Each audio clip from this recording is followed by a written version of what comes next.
Hello, I am the Unfeeling. I am also a very big fan of comic books. I believe comics are the best entertainment medium. I also have a very bias for DC. I find their characters and stories far more interesting than Marvel. Whenever I go to the comic book store and buy comics of both DC and Marvel, I always read the DC comics first. I bring this up because apparently there's a controversy that's been making the rounds about the Batgirl number 41 variant cover. In June, DC is going to have a Joker variant cover for all of their comics. It's completely optional to buy, and as I said, it's a variant. It's not the original cover. This is the original cover, displaying Batgirl in front of the new Batman.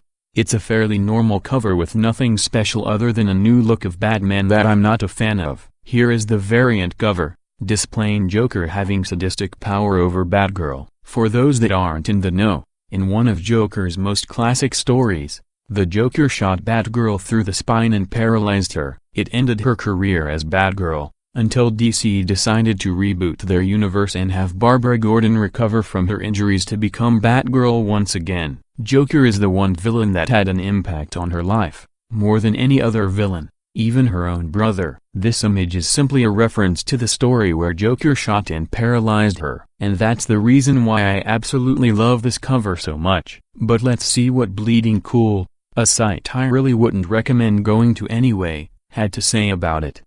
It reflects the Killing Joke story in which Barbara Gordon was shot in the spine by the Joker, but in a far more lurid fashion. It does seem diametrically opposed to the current Batgirl comic book in terms of style, and also seems rather in contrast with the female empowerment theme that the book has embraced as well. Indeed, the comic has been totemic for this approach in the industry right now, alongside Ms. Marvel, so giving this new mini-relaunched Batgirl a cover in which she is visibly upset and abused by the man who once crippled her, does seem to be a little counterintuitive, and the direction of the gun does give the whole thing a very disturbing sexual overtone.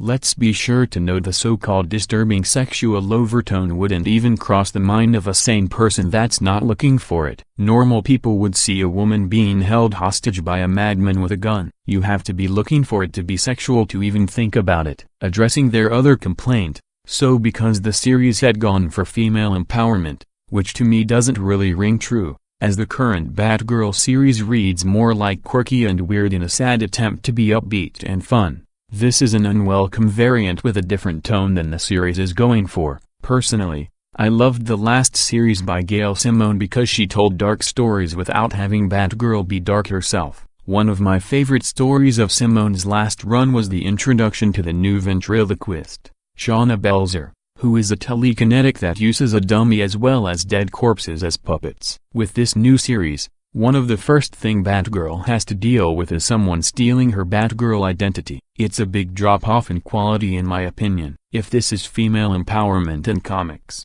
then I want nothing to do with it, as I have already stopped buying the series because of this new, quirky shift in tone. But I will buy the variant cover of Batgirl number 41, just because I know it'll piss some people off because they're too uptight about amazing art in comics.